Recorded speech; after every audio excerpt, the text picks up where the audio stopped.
Shout out to everyone in the comments. And let's begin.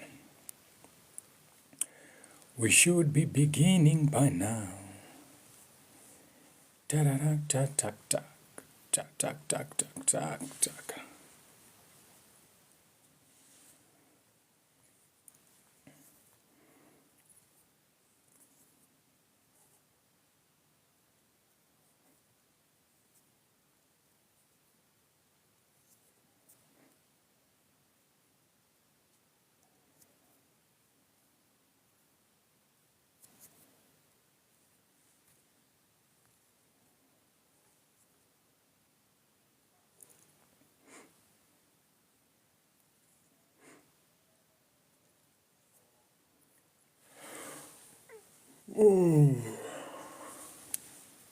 I don't think I'm well rested, but we can start, yeah?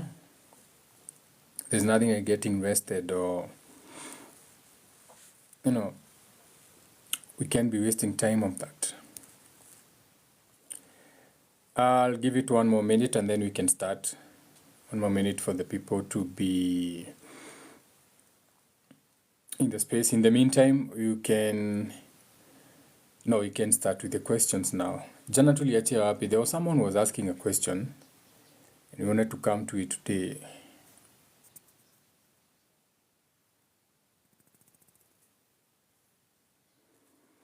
But we can continue on the mind frame of the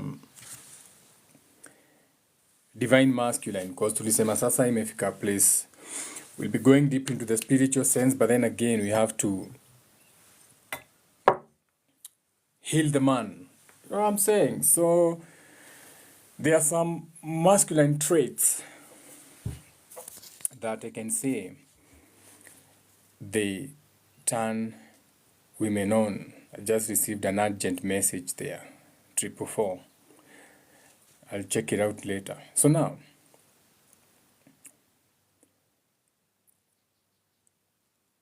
when you're a male, masculine, you'll find that high quality women will be drawn to you. So as the man, you have to refuse to settle for what you call the average and mediocrity. So you should be a man who can always see your limits and potential, and you are testing it. So you are doing the things that scare you. And that is where we have been falling short. So we like taking other people's stories and comparing them with our stories. And high quality women are always attracted to men who take risk. Because when you're taking risks, you are creating what you call, radiating what you call the life force. And that life force is what the high quality women will be drawn to. Okay? So as a man, you have to have what you call the frame control. So women are attracted to men who can maintain their composure in the face of what you call the feminine energy. And the fact is that a lot of men will collapse when they are being tested by the women. And the only reason that the women will be testing is because they want to see or to know how you take actions with your ads. But what happens is that with time, and this has also got a lot to do with the trauma that you go through, with time, a lot of the men, they lose their frame because they have sacrificed their masculinity to please the woman. And women hate this. So you'll find that someone who was very aggressive when you're starting the relationship of the man, after some time, he no longer wants to work. He no longer wants to do anything. And a lot of men are scared by women. Just because the woman has what you can call a large feminine feature or is extremely beautiful, a lot of men get scared. Why? What this means is that you as the man, you are used, okay? You are used to being surrounded by hot women and there's no scarcity of the hot women. But the fact remains that most men are intimidated by beautiful women. Okay? Anyway, that's beside the point. That is for the person mwenye alikuwa amesema ukiingia leo uongelelea about what it means to be a high performing man. You have to take those straight. So let's jump straight into the live today. So yesterday,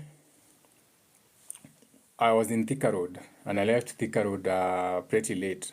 So I was driving and I was coming through the Northern Bypass.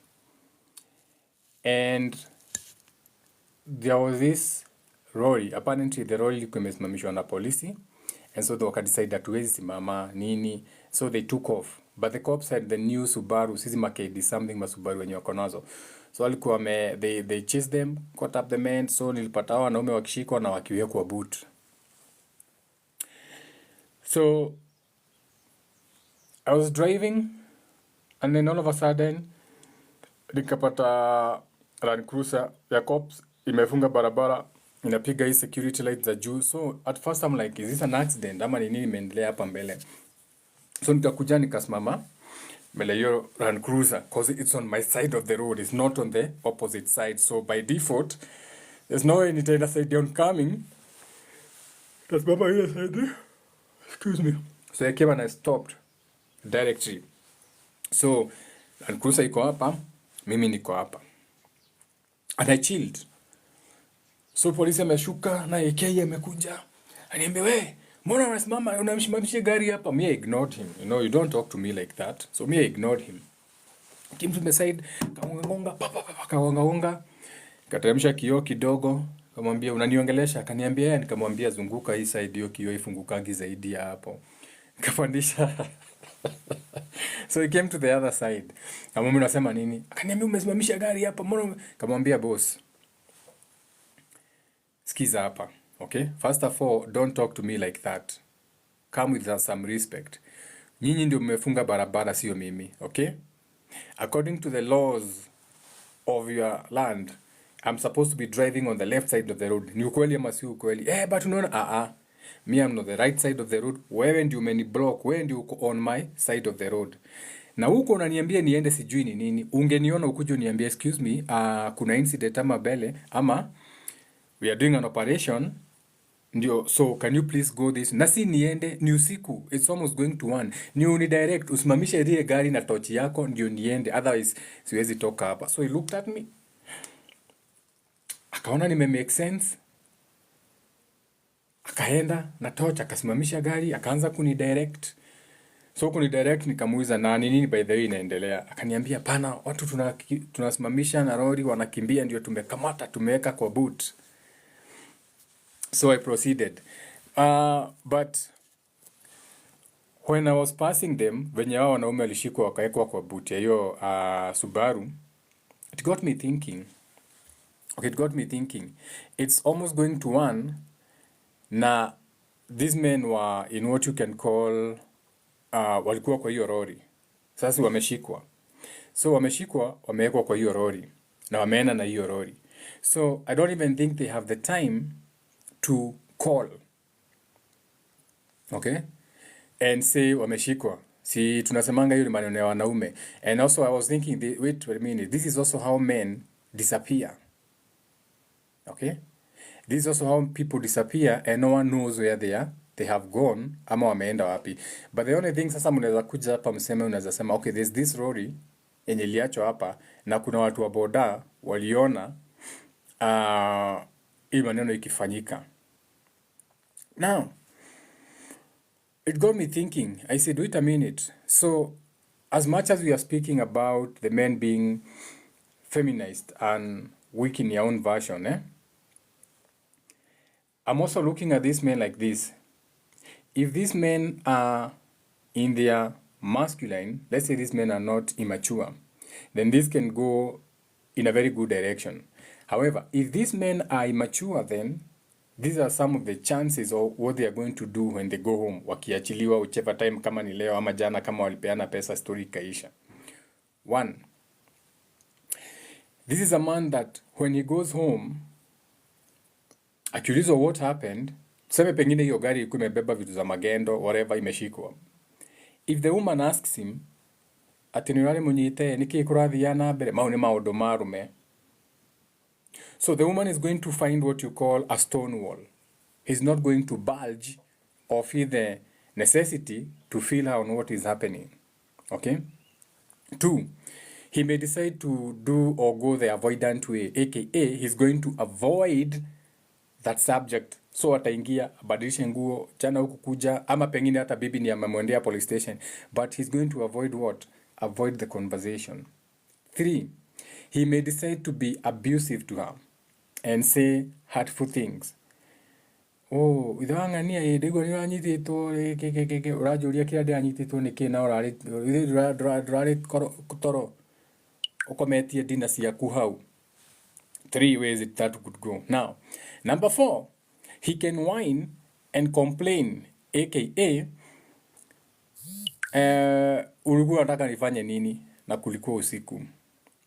Okay? Or complain like kama ungekuwa unafanya kazi ama kama ungekuwa unanisaidia in this way, singekuwa in that situation. Number 5, he may decide not even to take accountability for the whole thing and push it to the side. I've just given you 5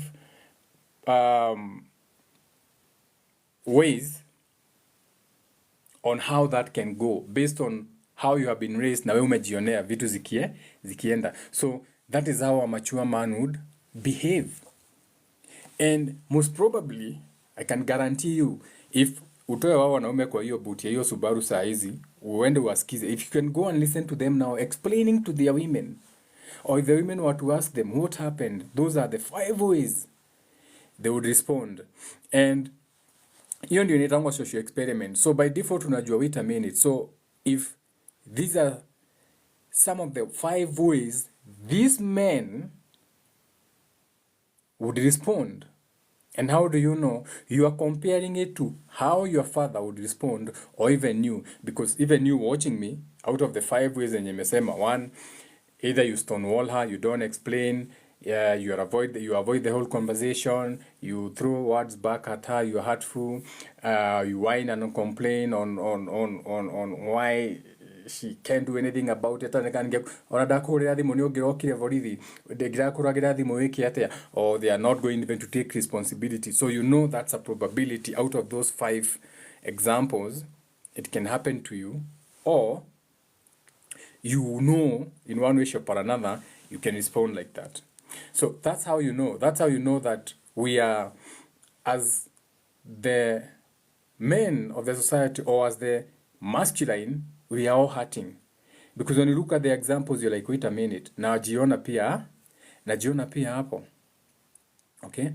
And as a healthy masculine, you're supposed to know when you put yourself first.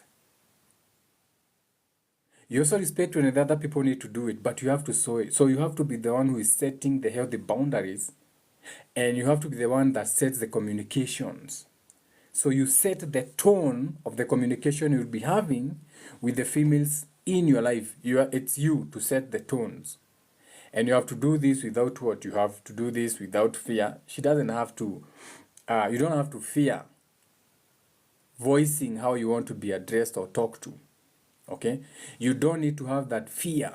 You don't need to be afraid of how she's going to judge you, or even be shamed. Okay? You can say, this is who I am. This is how I want to be treated. Okay? I don't like being ignored. So put some more effort without shame. Because if you don't set the tone of communication, then you are going to have that breakdown of communication that leads to stonewalling, avoidance, what you call complaints, whining, lack of accountability, exchange of words. Unajua hizo zote zinakuja from the fact that when you are setting up the conversations, you didn't speak about how you want your communication to be.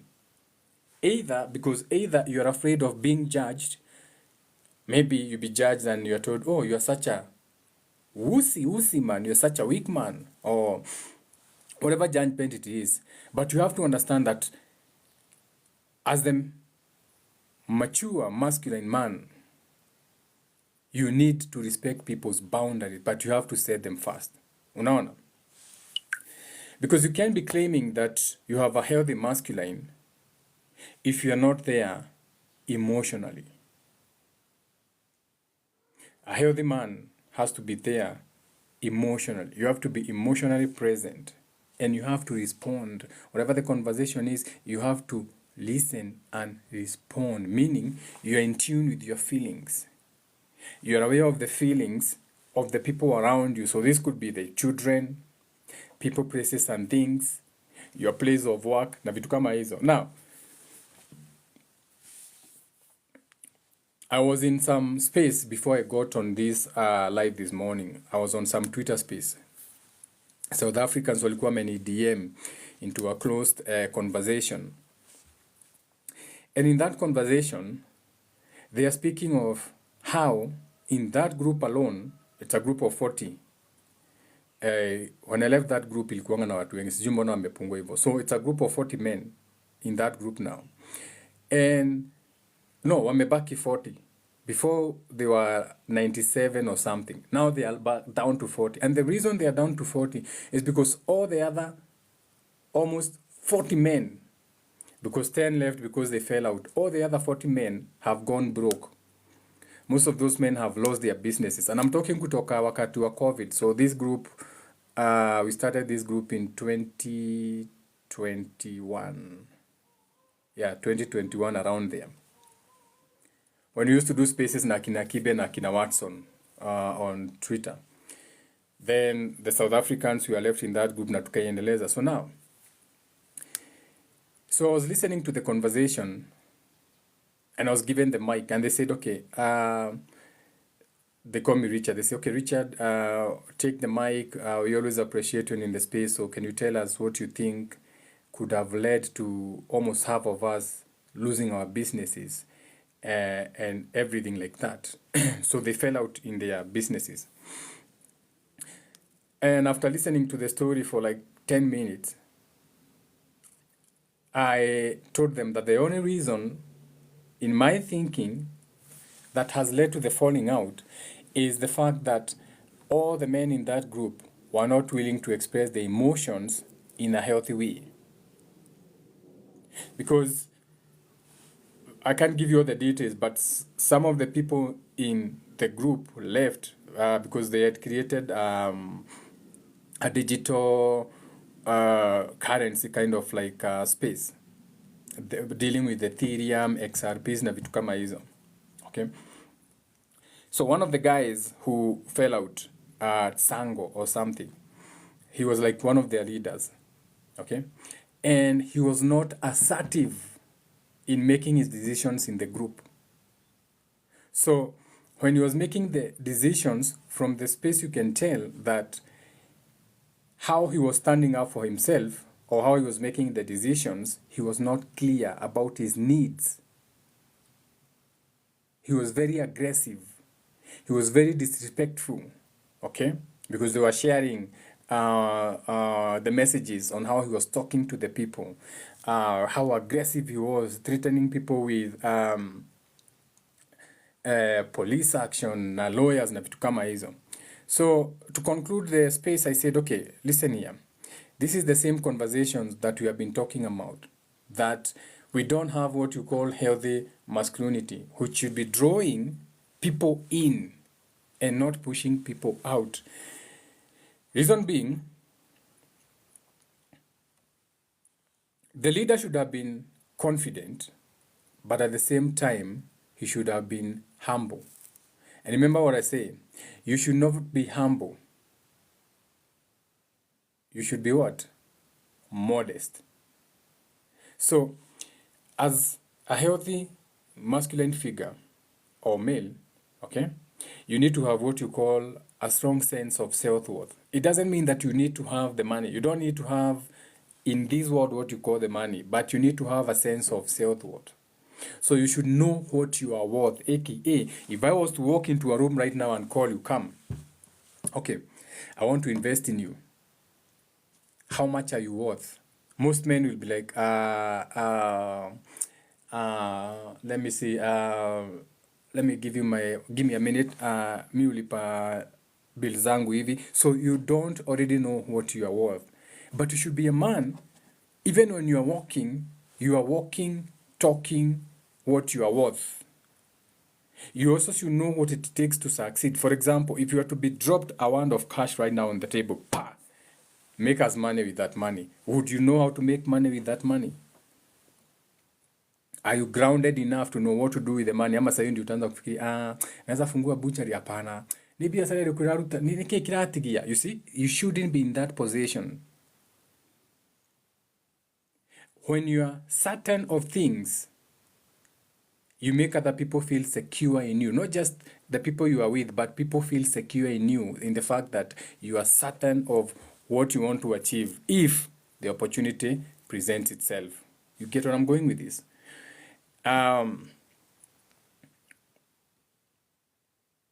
Right now, I was on the internet and I've been seeing this thing whereby men have been talking about being in their soft era. Okay? I used the word the other day somewhere and said, I'm in my soft era, but I didn't mean it like that. There's this thing that has been trending on the internet where men are saying that they are on the soft era. And what the men are missing, the point, that is why I tell you, these things are planned in advance.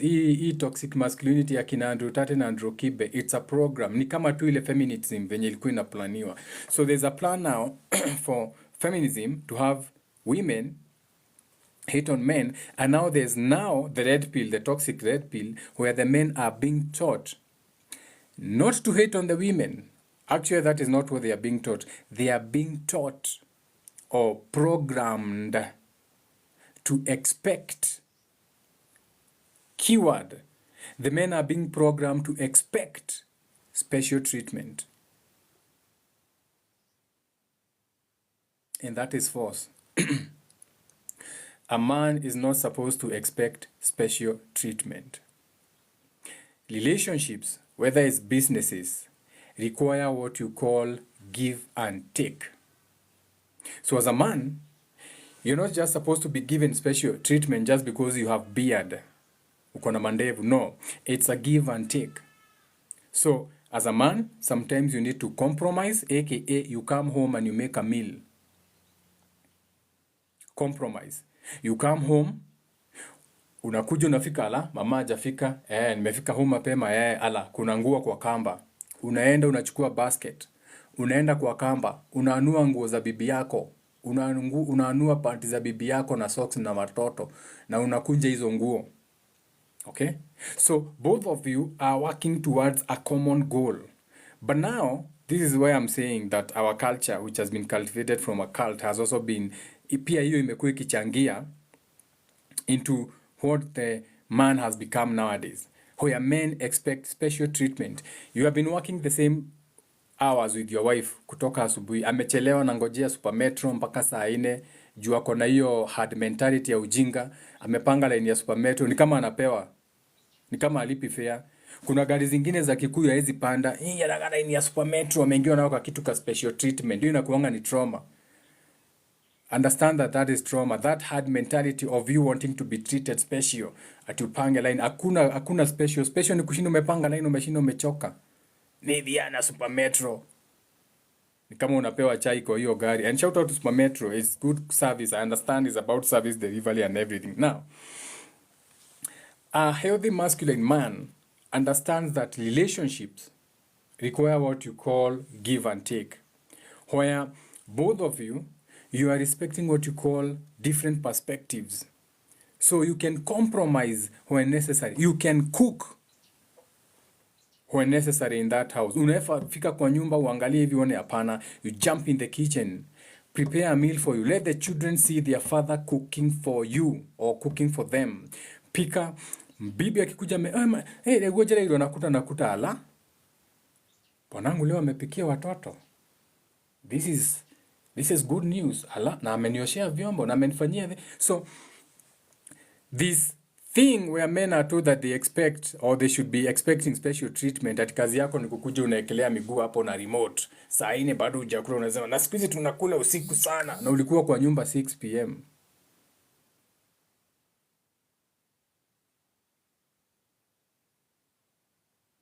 So you are creating an unsafe environment for your female partner.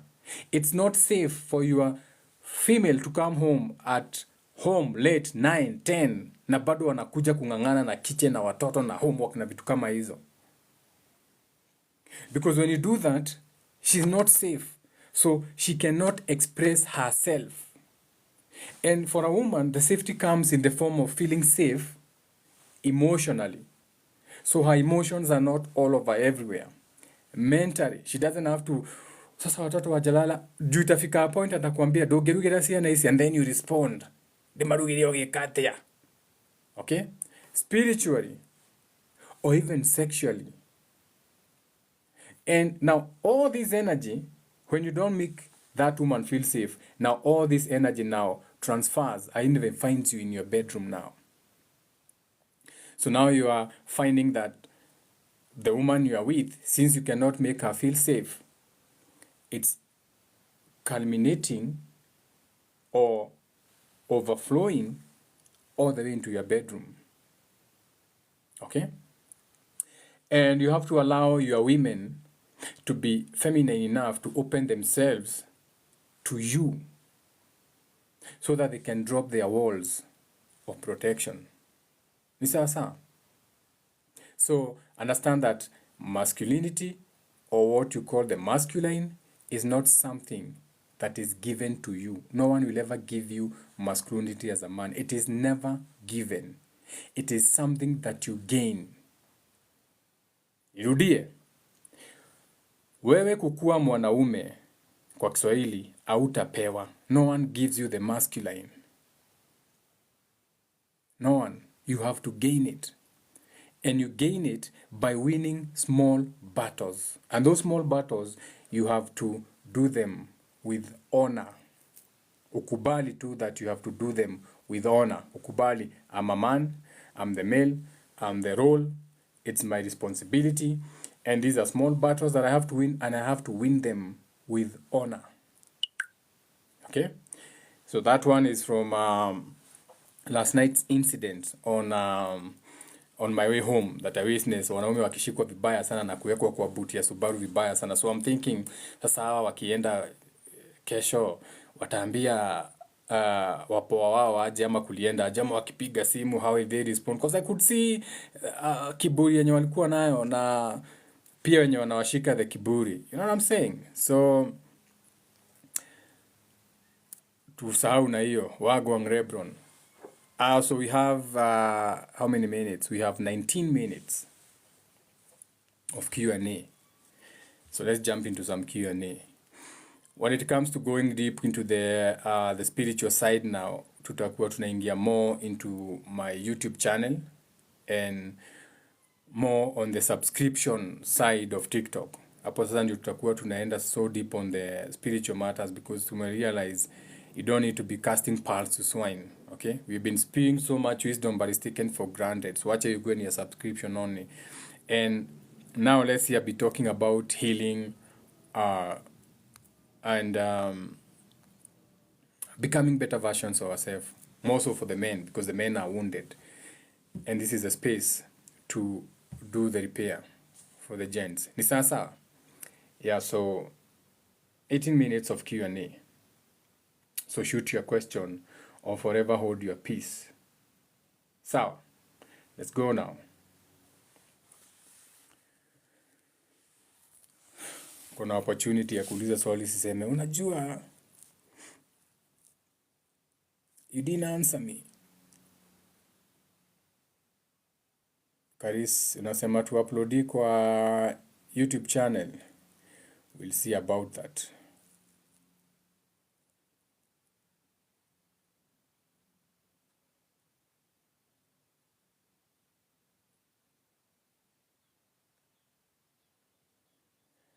How do you deal with a parent? How do you deal with a parent who oversteps your boundaries? You have to step them up to the point you have to disconnect their phone calls or not even pick their phone calls. I'll give you an example. With me as an example. So, my father called me. The last time we had a conversation with him on the phone, he called me on the phone. And I was about to have my breakfast. So breakfast mekuja, nimeletewa oats and everything. And just immediately to I started doing my breakfast, he called. Nikachukua simu. Yeah? Akaniambia, hello. Unajua nimekusaidia sana. Nimefanya bla bla bla bla bla bla bla. Na najua umefurahi sana. Umekuwa ukisikiza simu zangu mkiwa na mamako. Mumetap simu zangu. So I ask myself, I'm about to enjoy the most beautiful breakfast in the morning, the most important meal of the day. Now, this guy is calling me kuniambia upuzi. Ati sijui nimetap simu zake, sijui tukiwa na bibi yake, who is my mom, sijui umefurahia everything. You know what I told him? I said, listen. Enda polisi. Okay? Hiyo ni kazi ya polisi kuchunguza. Go to the police station. Enda Safaricom. Na usinipigie simu tena kuniuliza upuzi kama hiyo. And disconnected the call. And that was the end. Because if you don't get to a point where you put your foot down, these people will continue abusing you to the grave. Mark my words, they'll abuse you to the grave. Even when you are dead, they will talk ill about you. So if you don't stand up to them now, that was my dad. This is my mom. Hello. Uturaga atia? Turi o kuo wega. We ke utathukumaga. We nduthukumaga tondu ndumagira mbeca ta andu aria angi. So you called me kunisomea. So this you don't even know to know, you don't even care to know how's my daughter doing, how's my spouse doing, how am I doing in work, anything. So it's all about you. Click, disconnect the phone. Calls back. Hello, ni thimu ni gutiniria thimu kana gutinika. Ni ndautiniria thimu. Ukadiriria thimu na thimu ciali. Click. Weka simu chini. Call after 2 days. Hello, uturaga ate die na uru ngoda gukwira atiri. Now respect imeanza kuingia. That's how you set boundaries with these people. Not just your parents, even the people you are around. Sometimes you have to be very clear on the communication that you are deserving. You channel what you allow. The moment you allow that abuse to come to you, you start channeling the same abuse to the people around you. Okay? What you channel channels you. What you channel channels you. Umeshika? So if you don't stop the abuse, if you don't set up the boundaries, hata utakuanga na boundaries because we live our patterns. Sasa? Okay. Hi Jenga, talk a bit on the concept of the 144,000. How do you deal with toxic wannabe supervisors at work?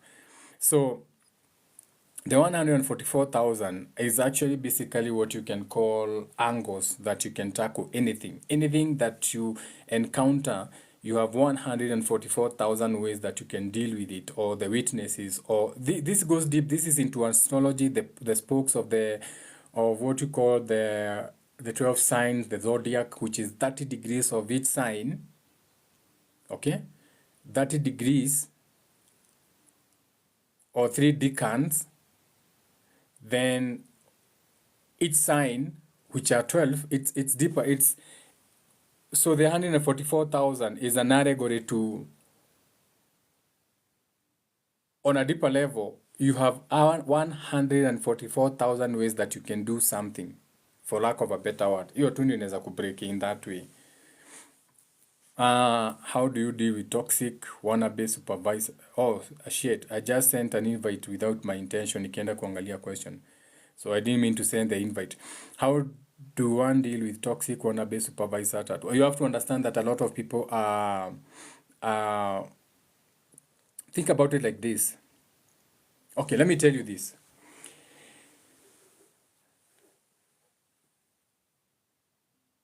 The people you are working with, whether they are your bosses or below you or on the same par, on a deeper level, this is a spiritual group race of people who in another spiritual existence, they were closest to you. They were either a brother or a sister. Now, brothers na sister tunatumianga kwa hii dunia vibaya because tunasemanga this is my brother and this is my sister. While in actual sense, that is not your brother or your sister. That is your sibling. Sijui kama umeshika. Unaitanga brother ako na sister ako. Huyo si brother ako na si sister ako. That is a sibling. Ndio maana even the Bible tells you, you can find a friend who sticks closer than a brother. Ndio unamuita brother, but ni sibling kwa sababu you have come from the same mother. The only person who's your brother, real brother, na ninasikianga tukiongea about blood brothers. Let me show you the difference so that you can answer that question. I like making it make sense for you. Define blood brothers. Here's the definition of blood brother. A man who has sworn to treat another man as a brother, typically by a ceremonial mingling of blood. So, a man who has sworn, what is to be sworn? To be sworn is it's like a testimony. It's like an evidence. It's like I'm giving this under oath. Okay? So I make this as a testament that I'm going to defend this person. And what is an oath? An oath is what you call, for lack of a better word, a promise that you are making by invoking, you are invoking a divine witness. So you are invoking a divine witness, it may be a god, a demon, an angel, whatever, but you are invoking something which is divine regarding something you do in the future. So you are crossing your heart, lifting, so you are crossing your right hand. It's a ritual. You cross your right hand, you lift your left arm. This is a ritual. Okay, this is a ritual. And I cross my heart and okay, you lift your left hand. This is a whole ritual. We'll go into depth. Watu wakikuwa ready tutawaambia hizi vitu ni nini and what they mean. So, most of the people you have with you are not what you call your brothers. This is why hata hawezi kupea damu. Okay? They cannot even donate. You are just siblings. And your man ukienda kwa babako ama kwa mamamko, you say, this is my mother's son. This is my mother's daughter, aka oyo ne mwari, daughter to my mom. Oyo ne mwari wa maito. Oyo ne daughter to my mom. Oyo ne moro, oyo ne moro, son of. Oyo ne moro wa maito. Timoro waku, oyo ne moro wa maito. This is a son to my mother. So we are siblings. Moro waku is your own son, the one that you give birth to your descendant daughters and feelings. That mbao becomes moro gana mware waku. Wengine wote wanakuanga siblings. You just came through the same mother or the same father, but you have got no any other relation. You just docked through your mother. Your mother ni kama the land you all came through. So once you understand that the people you work with in the office now, the same way you can have rivalry. Unaweza kuta bradhako mkubwa anaonea katoto kale kadogo ama kale katoto kadogo akapendi dada yako. Now take that concept, now bringing to your place of work. Now, when you have people, okay, who is a supervisor, who is toxic to you, understand that you manifested that guy spiritually to learn something from them. If they are narcissistic towards you, before you point the finger, go and look at yourself in the mirror. Get rid of the narcissistic side of yourself that you have. Okay? So at the place of office, he does not reflect on you. We reflect the same characters we have are the same characters that are reflected on us. So he's toxic at work as a supervisor, but the real reason is like that is because you have those toxic traits inside you, which we all have. Everybody is narcissistic in their own way. So do some shadow work. For example, leo tuko day 2 on our affirmations until the end of the year. Ungekuwa sasa kwa hiyo group, hiyo ndio ingekuwa your affirmations every day. I am beautiful and loved at work. Everybody loves me at work. Kila siku unaimba hiyo kama mjinga. Ukienda kwa matatu ama ukienda kazini, you become that. I am beautiful in my place of work. Everybody admires how I work. Unaimba kama mjinga. Like ni kama you are crazy. That becomes your affirmation. Okay?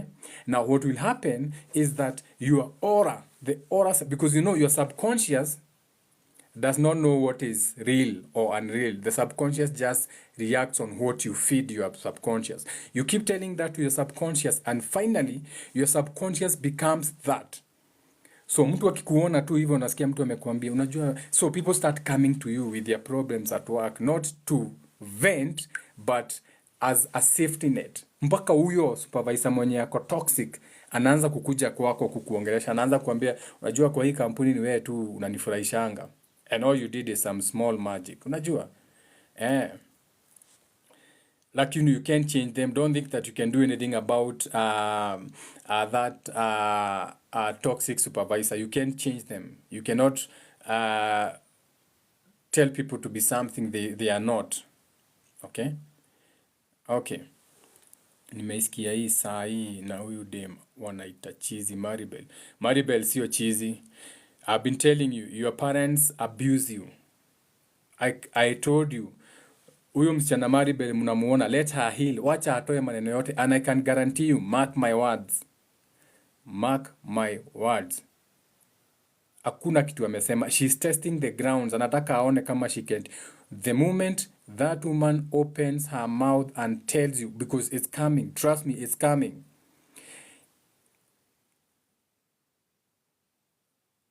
Okay. I don't want you to say that I'm predicting the future or anything. The next thing that is going to come out of her mouth will be how her father and mother, both of them at the same time, abused her sexually. Wait for it. We know the signs. Wait for it. Sahi she's just testing the ground, because the moment she gets the guts to call her mom, umbwa wewe ni milias for milias, is because you are not ready for these conversations. But ile siku wataamua kuongea Maribel, zile vitu watawaambia ndio mtashangaa. The thing she's going to tell you, you'll be like, fuck man, now you understand where she's coming from. Shout out to her. That's how you should be. Be like her. Be open. Speak out. That's how you heal the trauma. Wacha Maribel aongee. Let her speak. She has been ailing.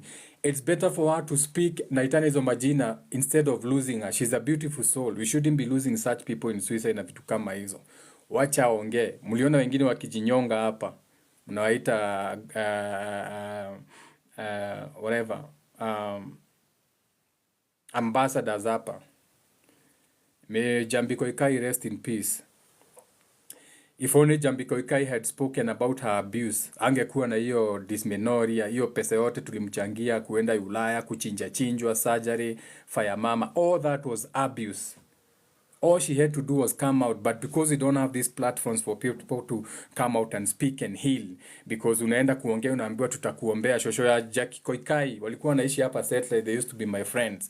Kazi yao ni kushinda wakisema waombea msichana for trauma. Your prayers don't work. Ndio maana Auntie Jemima aliwaambia, oh millennial, heho, nonsense. You don't want to speak about anything. Mko na hiyo millennial syndrome. Heho, you don't want to speak about anything. Shout out to Maribel. You have 13 more minutes of Q&A. Okay, 13 more minutes.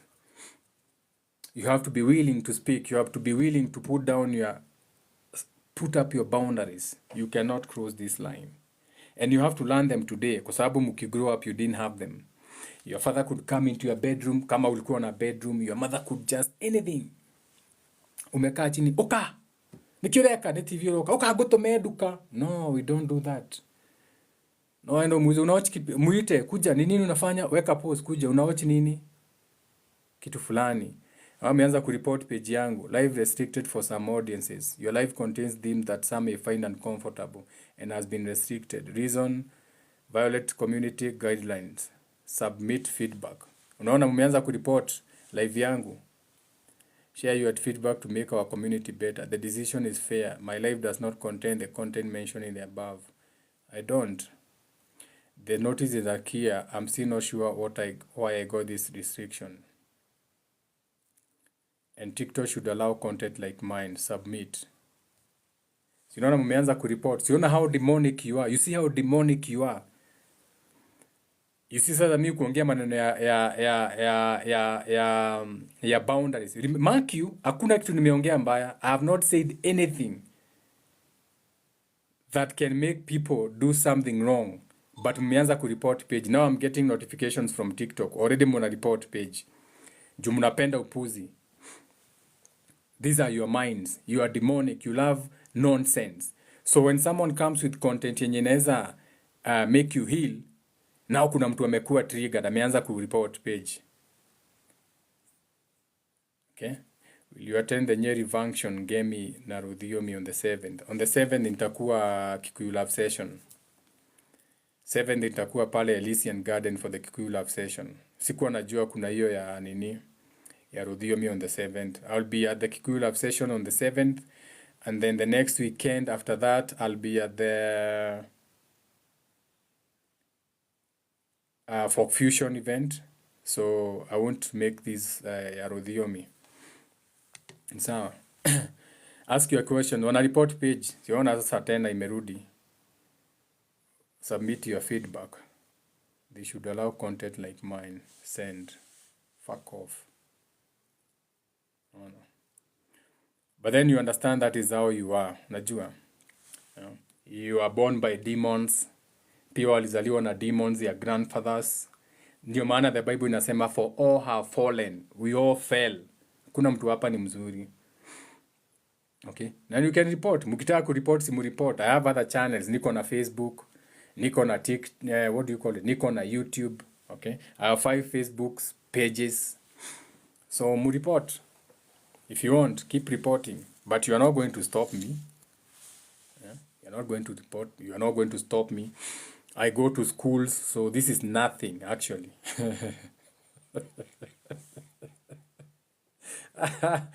I'm going back to school. This is nothing. And I'm not even making any money out of TikTok. Ati sasa wacha ni mreport, asikuje hapa. Go to hell, demon. Huyu ni mzazi amereport. Of course, ni mzazi sasa. Tunaambia nini watu wasichukue wazazi wao. Huyu anafuza watoto wasichukue simu wenu. Milenio heho. Mliambiwa na Jemima. And you are all going to die. All those people reporting these pages, karma is a bitch. You are all going to die. And you are going to die terribly. Because that's your karma. Ala watu wote mnazuia wapate help. The moment you report, you are trying to stop God's work. And God works in mysterious ways. You are going to manifest vitu kwa life yako hata utakuwa unajua ni nini. All of a sudden shit goes to. You are like, fuck, what happened? What happened? Blame it on your finger. You have the one click syndrome. It's a demon actually. To be really honest, it's called a demon. You can be possessed by a demon on your shoulder. Inaitangwa the one click demon. This is also the same demon that can possess you to be on porn channels where your finger only clicks on porn channels. Hakuna kitu kingine, haiwezi click on other things. Ni porn channels and blocking people. Porn channels and blocking people. Your arm is possessed. You're Sodom and Gomorrah. Go and get exorcised. Enda ufanywe exorcism, okay? 8 minutes before we end the live. So Q&A. The remaining 8 minutes. You have the one, inaitangwa the one click demon. Yeah, Yashoda is possessed. Let me tell you the things. If you know how to travel in the spirit world, if you can see you for who you really are as a spirit, you'll be shocked. Unajua kuna watu wanatembeanga na wanakulwa uso. There are some people. Let me give you an example. They say on your face, right now on your face, uko na dust mites. Uko na dust mites unakuanga zinaitangwa si dust mites, zinaitangwa skin mites.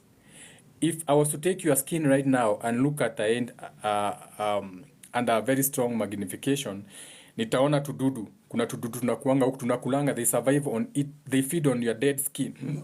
Okay? Your skin is always regenerating. Every day you wake up, you have shed your skin. Every day you are a new creature. Now that dead skin, ndio maana unukangi like something that is dead. Kuna vitu zinakulanga your dead skin. Zaitangwa skin mites. Very tiny, small ones, very tiny, but they are ugly. You can Google them. They are small demons. So those things, those skin mites, they have their own awareness, and let me show you. And their own awareness, skin mites. And their own awareness, they are like tiny demons. Okay? Hii kitu. Unaona, you have millions of these things on your skin. Millions of them, easy. Unakuanga nazo kwa ngozi yako, easy. Hata sasa uko nazo. Don't be gross. Uko nazo. Millions of them, they are crawling on your skin. They eat the dead skin. That's why you don't smell. Because you are regenerating every day. Now, unaona aka kakitu aka. Unaona kakona miguu ngapi? Unaona kakona macho ngapi? Unaona kakona clothes and everything. Now, this in itself is an entity. It's a being that has got its own consciousness. Nakaanga hivi. Millions of them are crawling on your skin. Your skin is their whole ground. Ona venye wewe uko on earth, in a whole world, even them, they're in their own world where they eat, they shit, they mate, they burrow under their skin, and they live. Now, take this, what I have shown you, and take it to the macro. Uifanye ikuwe kubwa. These things are on your skin.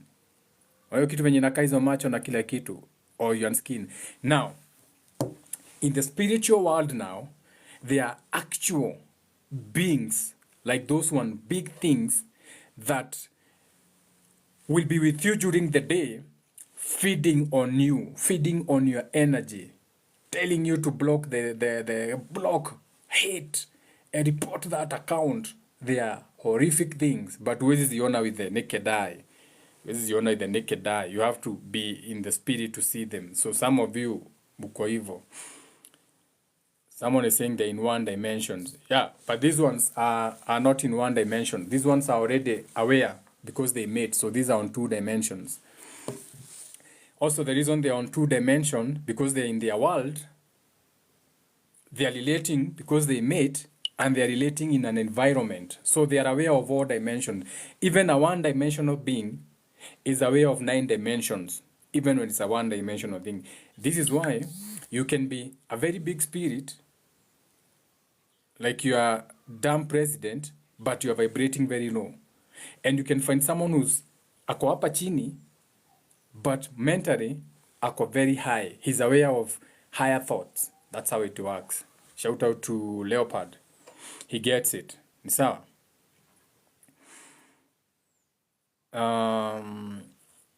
Of course you, okay. But tumetoka. What are the traits of a life path number 7? So as a life path number 7, you are here to be the judge or to be judged. So as a life path number 7, you'll be judging a lot of your surroundings, the people, places, and things around you. So most of the time, you can even find yourself in a career that involves becoming a proper judge or a prosecutor. Hata ujui kwa nini ulijipata kwa koti. And then, if you're not on those places, you'll find people come to you for advice. Wewe wewe tu asira mwa toko tutwire, unasikia mtu toko tutwire siro huyu. Uko gironi unakatakata chuma zako, unasikia toko tutwire siro. We don't even know why you are being called to go and listen to that thing. But it's because you are life path number 7, or you may be condemned a lot. The negative side could be you are always being condemned. Kila kitu kibiwa ni wewe. Kitu mbaya ikifanyika ni wewe, mpaka unauliza watu wanakuoneanga nini life path number 7, because you are acting out on the energy of 7, which is becoming an overall judge about something. Sawa sawa.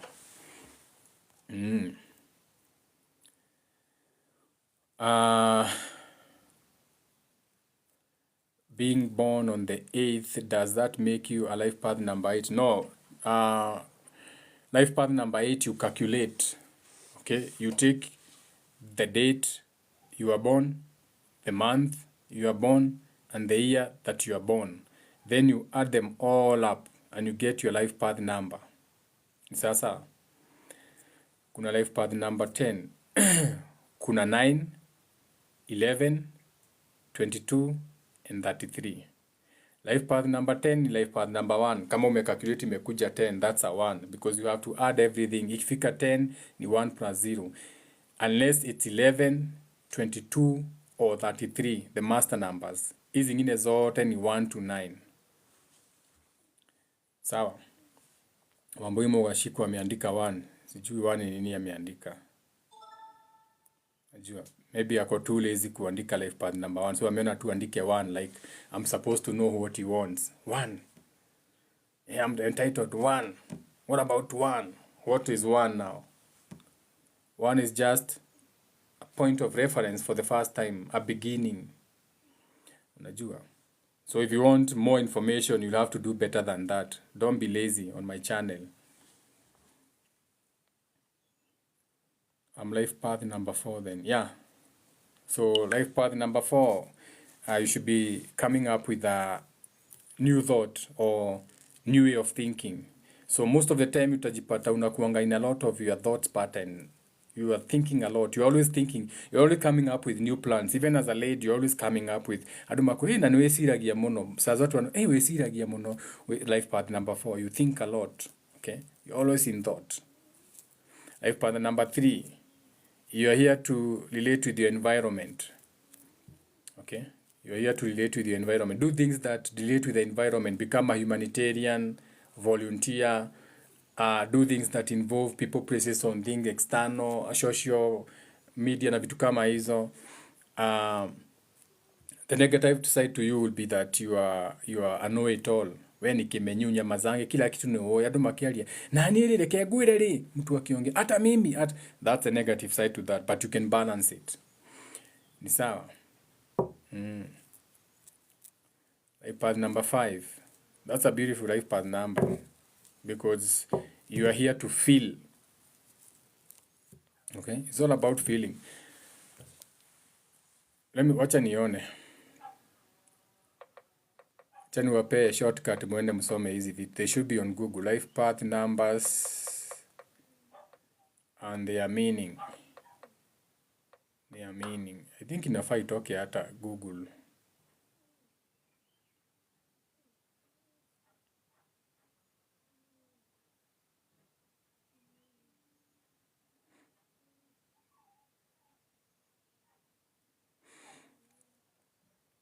Naona kuna Hunter, Numerology 101, Life Numbers. Chanione mtu hata wapoteza. Yeah, you can go and find this one. But aambii vizuri. They are not breaking down like how it's supposed to. Naambia you're supposed to be the leader. Life path number 1, Hunter Bugwoff. Just get on Google life path numbers. You are going to find, ndio easy. The harmony seeker, duality. Okay, they don't explain it the way inafaa kuwa, but you are going to find them. Get on Google and andika life path number and their meanings. Then go to the second one. Maana hii kama inaweza wasaidia. Hii ya Hunter Bugwoff. When you Google, go to this one. Kama mnaona. Whichever. Just go to the best one. Then ask another question. Life path number is too easy. Can you use your name to calculate life path number? For the name, you calculate vitu zingine kama destiny numbers na vitu kama hizo. For more on this, you can get on Facebook and find Musyoki. David Musyoki on Facebook is very good with this. Ingia Facebook, tafuta David Musyoki, utapata him talking about destiny numbers, life path numbers, calculating the names. Niliona juzi alicalculate ya Jimmy Wajige, nikaona alicalculate ya I saw him calculating Jimmy Wanjigi, then he calculated who. He actually does examples. He can even do yours. Unaweza mwambia, can you teach with me as an example? Ata teach David Musyoki on Facebook. David Musyoki. The guy of Ambasimba band. He's in a band. Ambasimba. So he's gonna teach you on how to calculate things to do with the number. Now my time is up. Tulikuwa tumesema tufike, sasa tunaingia Gemini. So it's my time to go. Shout out to everyone in the space. So for the men, we started with that divine masculine episode. So do have a beautiful day. You're amazing people. Affirm like stupid. Keep affirming like stupid. Keep speaking to yourself. You are so damaged. Even when you're in your mother's womb, you are being programmed to be weak. When your mother was carrying you, she was not speaking victory for you. She was worried. She was hungry. Sasa hii mimba, mzee ataniacha, mzee atanikubali, mtoto atakuwa anakula nini, mtoto atasoma. And you are picking all that energy from your mother's womb till the day you are born. So there's so much healing that you need to do. You need to keep speaking love to yourself on a daily. When you look at yourself in the mirror, speak love to yourself on a daily. Like, usichoke. Every time you feel bad about yourself, because this, you cannot stop it. Those are not your thoughts or feelings. So sometimes you'll feel weak. Sometimes you'll feel like you're lacking. Sometimes you'll feel like hujatosha mboga. Every time you feel hujatosha mboga, stop. Acknowledge that those are not your feelings.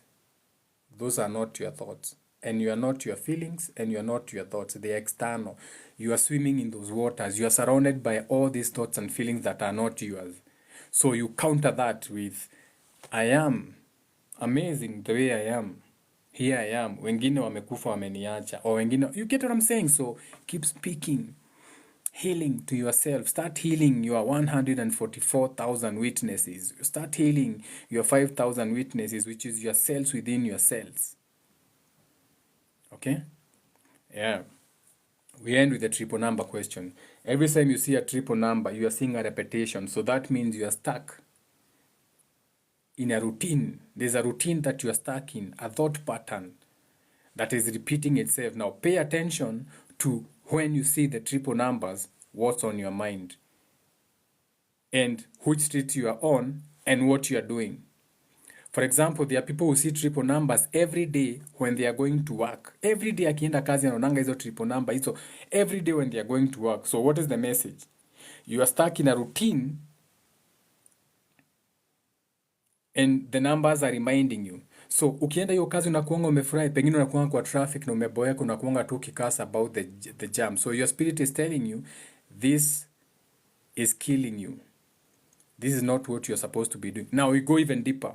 Depending on the number that you see, every number has got its own energy or meaning. So now, if you jump into numerology or geometry, now you can get to understand what the number means. For example, I was about to end this live. Nilikuwa na 44 viewers. 4 plus 4 is 8. So 4 is a thought. Okay, and I'm seeing it double. 8. So spending time in that. So as I was about to end, nikaona hivyo nikasema wacha ni elaborate further. Now iko 45. So I'm taking my thought, having a feeling, which is 4 plus 9, which is 9 wisdom, meaning now I can end the life. You get how I use the numbers? That's how you get the message. So you see it every day when you go to work and from work, exactly. So that work, it is telling you you are stuck to that work. Now it also depends on the number, and I can guarantee you, you are not happy with your work. So do something. Not quitting the work, do something that is going to make you appreciate that work if you can't quit. But if you can quit and do something different, you can. Remember, you're in this world to create or transmute. So you can transmute the same work that you're doing, find a way to do it better. Or book for a reading, your chart reading. We look at your chart, what you are doing, if it is aligned to you, how you can talk it, make it work for you. I know that magic. My number is on, iko pinned hapo.